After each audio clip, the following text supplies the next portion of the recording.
Where are you guys going? Mount Everest!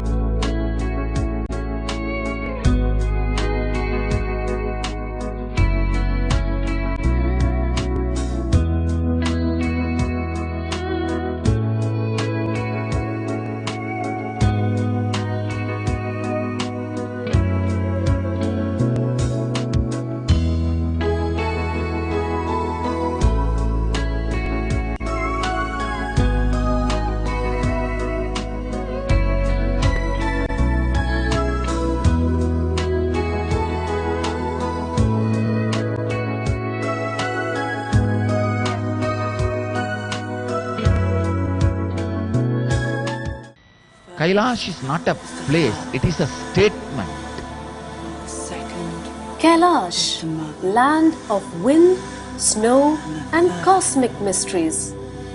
Revered in all Eastern cultures as the abode of the divine, Kailash has attracted the fearless and the devout since time immemorial. The secret origins of Kailash are lost in timelessness. Hindus regard it as the dwelling of the Supreme, Lord Shiva and his consort Devi. Tibetan Buddhists believe this mountain to be the abode of Buddha Chakrasambhara. Followers of the Jain religion worship Kailash, which they call Ashtapada, as the place where Rishabhadeva, their primary spiritual guide, attained liberation. In Hindu scriptures, Kailash is revealed to be the earthly manifestation of Meru, the legendary mountain which is the source and axis of the universe. Hindus consider Kailash so sacred that a single parikrama, going around the mountain just once, is enough to destroy all karmas and grant one the ultimate liberation. No spiritual seeker can afford to miss Kailash. Over the centuries, the greatest spiritual masters have travelled to this remote spot in the mountains for a vision of sacred Kailash, including the Buddha and Adi Shankara, the 12th century pioneer of India's Vedic Renaissance. Kailash is not just a place, it is a dimension of the pure, formless, superconscious energy which gave birth to the universe. To journey to such a dimension with an avatar, the most powerful human transmitter of superconscious energy on this planet, is indeed the opportunity of many lifetimes. I've wanted to go to Kailash for about 15 years, and several times I had tried to make some arrangement to go, and each time it didn't work out for some reason. And then about 3 years ago I met Swamiji, and everybody was talking about the Himalaya Yatra already he had led, and that the next one was going to be Kailash. And then at that time I realized I had been waiting only to go with him. So no, I never considered any other agency or any other leader, because only I wanted to be with him at Kailash. It's not a question of which agency would make a good tour. It was the presence of Swamiji that would make the Kailash completely a Shiva experience, which is what I wanted. Gokarna Forest Resort, Kathmandu, Nepal. The Yatra team checked into the beautiful resort, set in the temperate Gokarna forest. This former private royal hunting grounds of the King of Nepal is a majestic mix of Mala period architecture and Rana period lodges that blend harmoniously with the surrounding nature. That evening, Swamiji held a session in the resort where he revealed the sacred secrets of Kailash. Pashupatinath Temple, Eastern Kathmandu. The group spent the first 2 days acclimatizing to the new altitude and spent the day visiting Pashupatinath Temple. Set in Eastern Kathmandu, it is the biggest Shiva temple complex in the world, with 492 temples and more than 1,000 Shiva lingams. The Pashupatinath temple is a pagoda-style temple with a golden roof and has been a religious site for both Hindus and Buddhists for over 2,000 years. The group started off the day on boats with breakfast from Pasutku maamur Swamiji's bachale. own plate.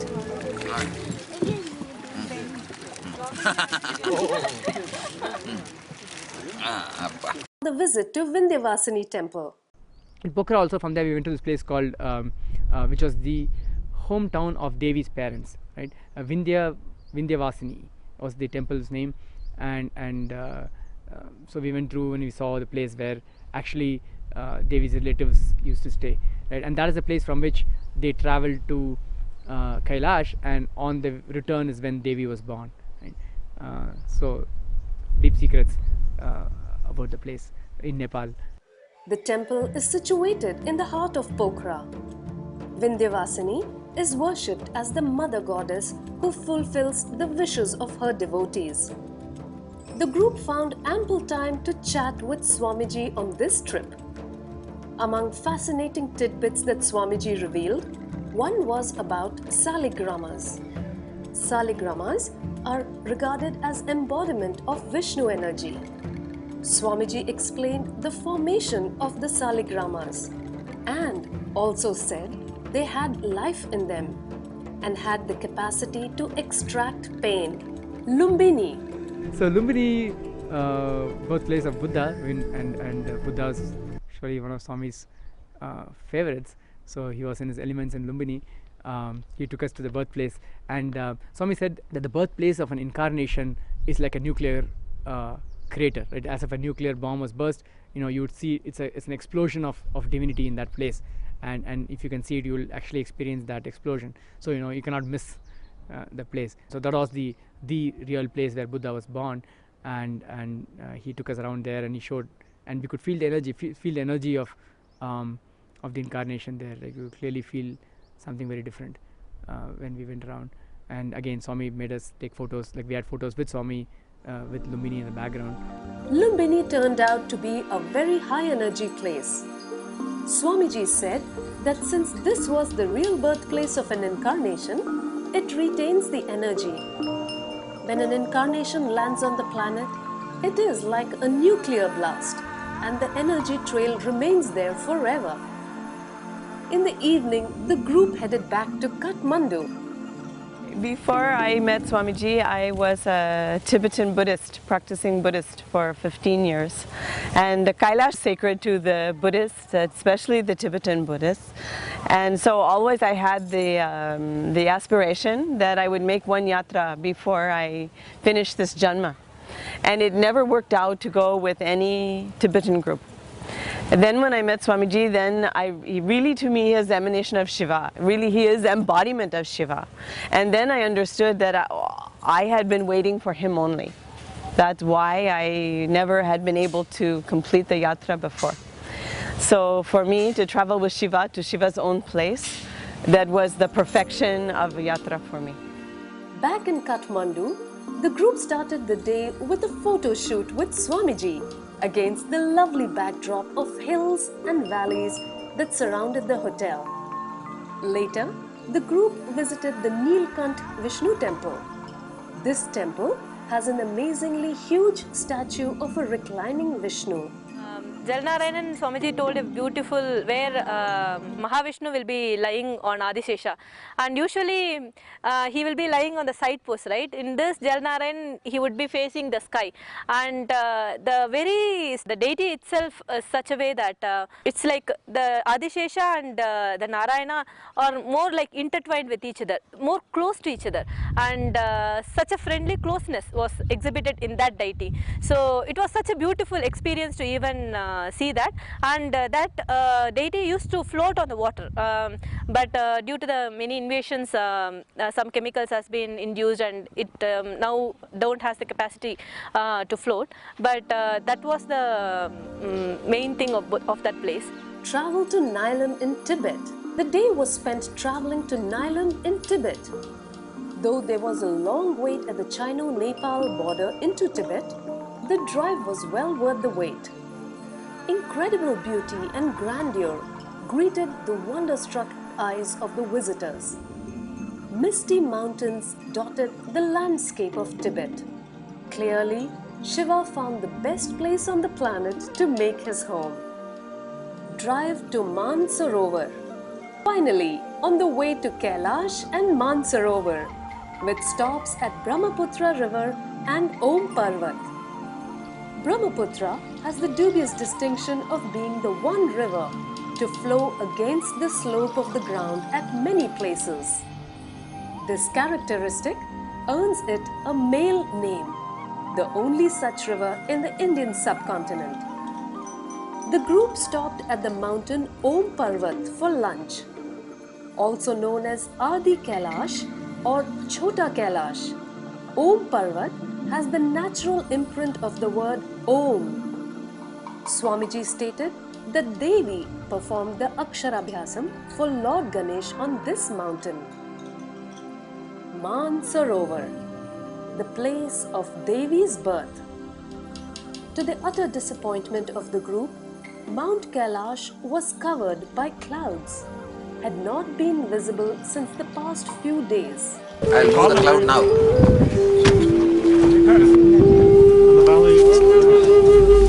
One valley there. In few minutes, it will be cleared. By the time we go around, we will have the darshan of Kailash. You'll see. But suddenly, when the cloud cover cleared, the whole group watched spellbound as slowly Kailash gave darshan. First view of Kailash, it happened near Manasarovar. So we all went there, and so it was fully clouded actually. It's covered by clouds and we couldn't see actually. And we were asking the gods, and Swamiji also asking where exactly the Kailash is. He was asking the gods, was saying, oh, it's there and all. Then Swamiji did know, then he said, no, okay, I'll make it clear everything. And he said, okay, it's going to clear within 5-10 minutes. And the amazing thing is, and within 5-10 minutes, everything got clear. And that was amazing. That's really, we couldn't believe our own eyes. Actually, it was even the people who are security people and all, they were saying, past 3-4 days we couldn't see because it was covered by and now only this is the first time we are seeing and all. It was amazing, and by watching Swamiji, how the devotion towards the Kailash Swamiji, by seeing him, really that was really amazing. I think, and he was explaining to each and every person the importance of the Kailash, the compassion Swamiji is showing to each and every person. And even though if some people are not feeling well, he was asking each and how you are doing and healing each and particularly, he himself is going to them and healing them. The compassion, that's amazing. It's we can't put in words. Kailash Nath Mahadev ke Jai! But this Kailash, first darshan, made me overflow. After Arunachala, first time in my life I fell flat in front of Kailash. Exactly the place where I had the first darshan. Immediately I fell.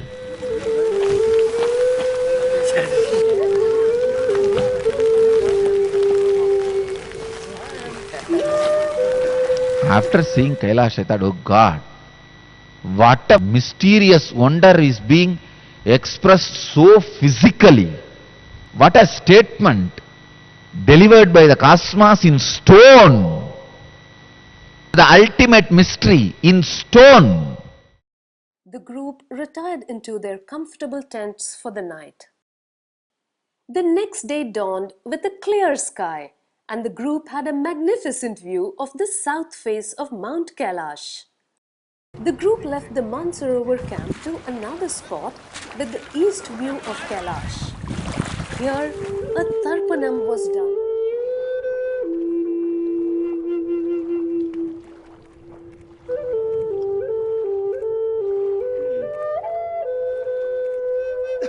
Where everyone dropped one deep samskara as each one took a dip in the icy cold waters of Mansarovar.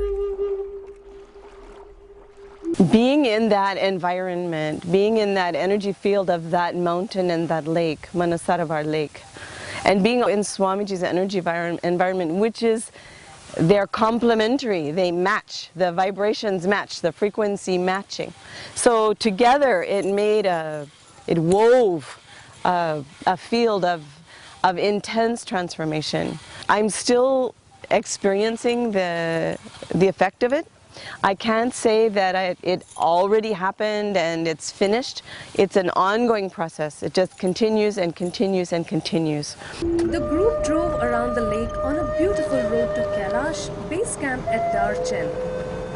The road passed by Lake Rakshasthal, where Devi killed the demons Chanda and Munda and threw their bodies in it.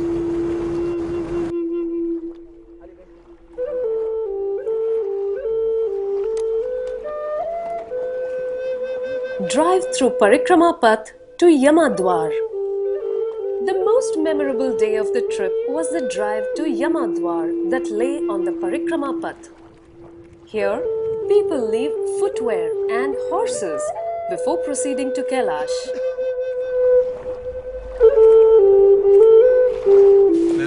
No, we are not supposed to walk on it naturally. Because they leave the body there. Na? Markandeya is said to have meditated on Shiva at this place. When the time came for him to leave this world, Lord Yama, the god of death, arrived to carry Markandeya away. Instead, he was shocked when Lord Shiva intervened for his devotee and kicked Yama to protect his devotee. Next, the group made their way to Ashtapat, which had the closest view of Kailash. The group spent 8 hours meditating, and which culminated with energy darshan by Swamiji. The next day was time to start the return journey.